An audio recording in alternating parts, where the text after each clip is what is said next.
En relación a la clase 2, eh, quiero hacer algunas precisiones, algunos comentarios sobre el texto obligatorio que tienen que leer para esa clase, que es el texto sobre las anarquías organizadas. El concepto me pareció importante porque nos permite ingresar en varios aspectos que tienen que ver con el curso. Tengan en cuenta que es un texto relativamente viejo, que data del año 2000, con lo cual algunas de las apreciaciones pueden parecer, o al menos a mí me parecen, un poco casi pasadas de moda, digamos. Se refiere mucho a los modelos vigentes en los años 80-90 y el tiempo ha pasado, digamos, hemos superado en muchos aspectos todo eso. El concepto de anarquía organizada se trataba, yo me acuerdo de, una de mis primeras participaciones en proyectos de investigación acá en Argentina, apenas estaba a punto de recibirme y en la licenciatura y me acuerdo que tuve que leer un texto sobre este concepto. No voy a relatarles el texto porque para eso ustedes lo van a leer, simplemente hacer algunas precisiones. Hace referencia al modelo burocrático racional, que el texto lo define desde una perspectiva muy de la nueva gestión pública que, como yo les dije en el video anterior, hoy superada o por lo menos cuestionada a partir de perspectivas nuevas que surgieron posteriormente en los años 2000, 2010 en adelante, concerniendo la gestión, digamos, ¿sí? En los años 80-90, que es cuando esta perspectiva hizo furor, la idea era un poco como que había que detestar absolutamente el Estado y la burocracia, básicamente, porque lo que se buscaba era lograr lo que se llamaba la desregulación del Estado y de los mercados. Téngase en cuenta que esto es lo que permitió después la consolidación de lo que conocemos hoy como el capitalismo financiero. La verdad es que hay una cosa en la que yo tampoco coincido y por eso les quiero dar una visión alternativa después a ustedes de quedarse con la que más les guste, en el por qué o el cómo, las razones por las cuales Weber diseñó la burocracia. Weber, como ustedes lo vieron en el curso anterior, pertenece a lo que se llama la escuela clásica. A Weber lo que le preocupaba no era alguien que trabajaba en las organizaciones, como en el caso de otros clásicos como Taylor o Fayol, y además no se interesaba en las organizaciones a nivel general, sino particularmente en las organizaciones públicas. Y lo que a él le preocupaba tenía que ver con su contexto, con su país en ese momento, en el momento en que él estaba, que él vivía, y lo que le preocupaba era cómo se ingresaba a la administración pública. La administración pública tenía problemas, obviamente, de eficiencia, eficacia, etcétera. Eh, Algunos se explican porque son, digamos, como inherentes al funcionamiento de la administración pública en general, lo vamos a ver más adelante.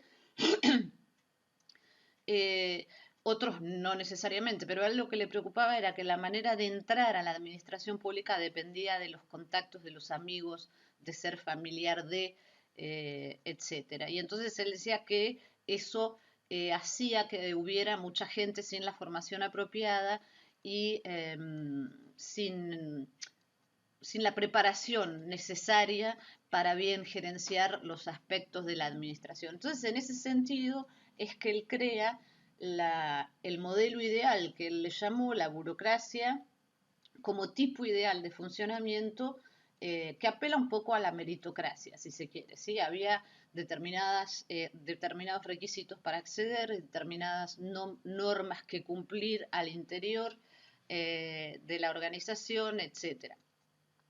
Él advirtió, fue el primero que advirtió sobre el hecho de que él estaba hablando de un modelo ideal y que los modelos ideales no se aplican tal cual en la realidad y que había que tener cuidado con eso porque si uno se volvía, digamos, como muy ortodoxo con el modelo en su aplicación y desarrollo, se podía llegar a lo que se llamó después la burocratización, ¿sí? Entonces, todos los excesos son malos.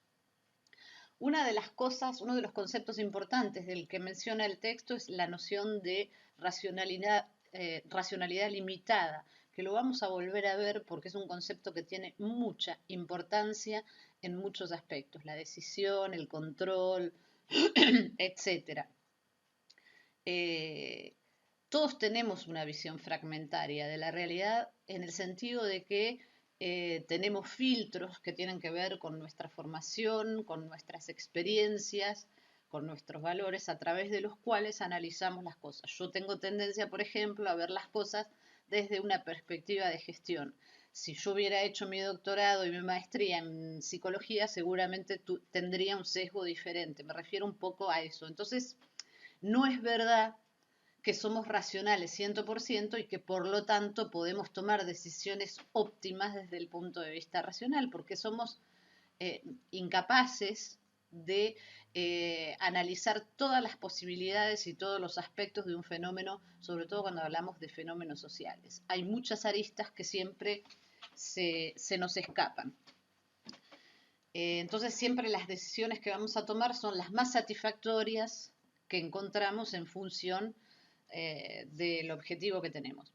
La noción de anarquía organizada a la que se refiere, yo creo que se usa bastante poco hoy, aunque se sigue utilizando en algunos aspectos, es casi un concepto contradictorio en sí mismo, ¿no? Porque uno se dice, bueno, anarquía organizada, o se es organizado o se es anárquico, uno o lo otro. Pero en realidad a lo que refiere es a la dificultad eh, de, por ejemplo, dice el texto, de definir objetivos claros en las organizaciones. ¿Por qué? Porque las organizaciones son componentes sociales, son como mini sociedades y como como toda sociedad, las mini sociedades, las pequeñas organizaciones, tienen gente con intereses contradictorios, con objetivos que pueden ser personales muy distintos y a veces es difícil, complicado acoplar todo esto. Eso es particularmente importante, esta complejidad en las organizaciones públicas. Cuando hablemos de evaluación del rendimiento y todo esto, vamos a volver sobre esa concepción porque es inherente a la formación, digamos, de la administración y del Estado. Cuando yo digo que no se puede entonces tomar una decisión óptima desde el punto de vista racional, no estoy queriendo decir con esto que se trata de tomar una decisión al voleo, no importa cómo, no es exactamente eso tampoco. No es cualquier decisión. Sí juegan, obviamente, en alguna medida la intuición, eh, los valores que uno tiene, la cultura, la experiencia, etcétera. Pero no quiere decir que yo voy a tomar la decisión que me parezca así nomás, sino que eh, de lo que se trata es de analizar algunos aspectos, de eso vamos a hablar en este curso de análisis y diagnóstico organizacional y de establecer una suerte de negociación buscando ciertos equilibrios al interior de la organización que me permitan avanzar dentro de un orden al menos relativo. El texto también hace referencia, o el concepto de anarquía organizada también hace referencia a las fronteras difusas de la organización. Esto no es otra cosa que aceptar la importancia, digamos, la existencia y el impacto que tiene el entorno en la organización. No necesito darles pruebas, como yo les decía en la clase pasada, basta con ver las diferencias en la gestión de las organizaciones o en el vivenciar de las organizaciones hoy con la que teníamos hace 4 meses antes de que toda esta pandemia entrara en juego. Entonces hay que tener presente ese aspecto. Las organizaciones son espacios con una multiplicidad de visiones, ¿sí? La gente tiene visiones diferentes, racionalidades que no son necesariamente similares. Eh, Como les decía, son espacios sociales. No siempre son armónicos, a veces hay conflictos y las organizaciones no son más que como les decía, una mini sociedad que reproduce ese tipo de cosas. Entonces, de lo que se trata es de lograr, es difícil decir armonía porque no se logra la armonía cuando los intereses son opuestos, pero sí un cierto equilibrio, ¿sí? Hay momentos en los que hay que tomar ciertas decisiones, en los que hay que jugarse y decir, bueno, esta vez y en este contexto y en estas circunstancias voy a privilegiar eh, estos factores o estos intereses, lo que significa que estoy dejando de lado otros, ¿sí? Um, por lo menos temporalmente. La democracia como sistema, desde su inicio, digamos, entiende esto, si se quiere, perfectamente bien, ¿sí? Por eso se compone como se compone. Um, Otro aspecto que yo quería mencionar es con el texto habla de como que no nos queda otra alternativa que avanzar tomando decisiones o dando pasos de muy corto plazo. Tampoco eso es bueno. Eso estaba muy en boga en los años 80 también, de que las decisiones a corto plazo eran las mejores porque nos permitían, digamos, cometer menos errores o que el contexto no viniera a cambiarnos las cosas muy fácilmente.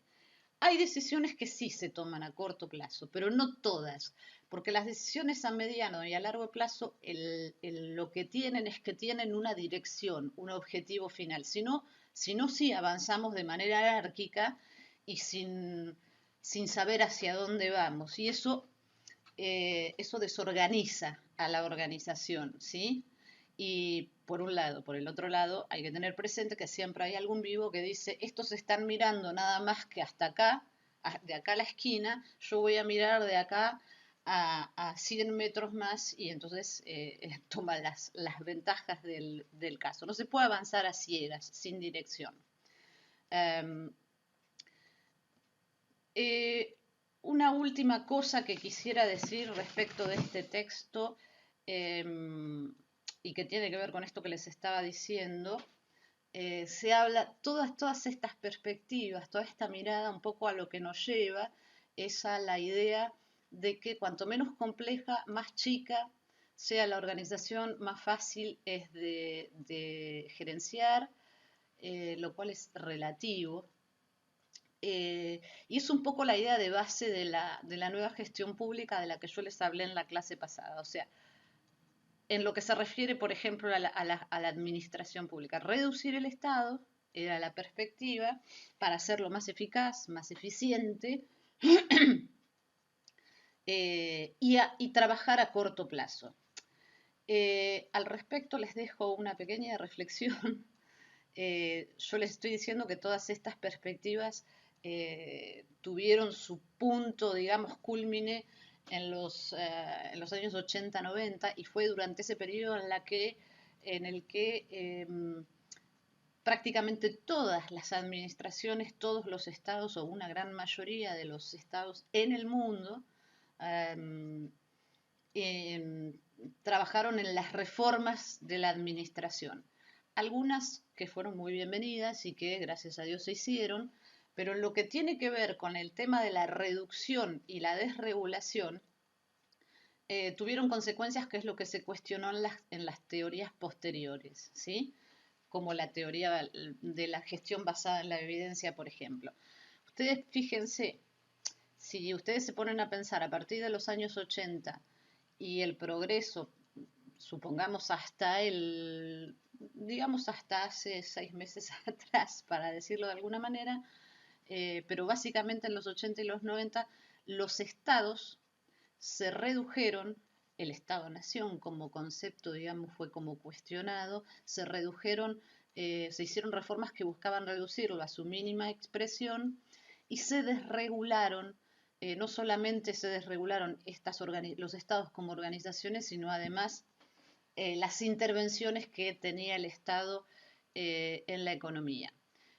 Esto se hacía diciendo que había que asimilar la estructura y el modo de gestión al del sector privado, que era más eficiente. La paradoja es que en el mismo periodo en que los estados se redujeron y desregularon, el sector privado hizo el camino contrario. O sea, hoy lo sabemos, pero se multiplicaron las multinacionales y las grandes, sí, eso, multinacionales deslocalizadas con sedes en todos lados, digamos, monstruos organizativos que tienen al día de hoy en muchos aspectos o muchos de ellos mucho más poder que un Estado. Es para pensarlo.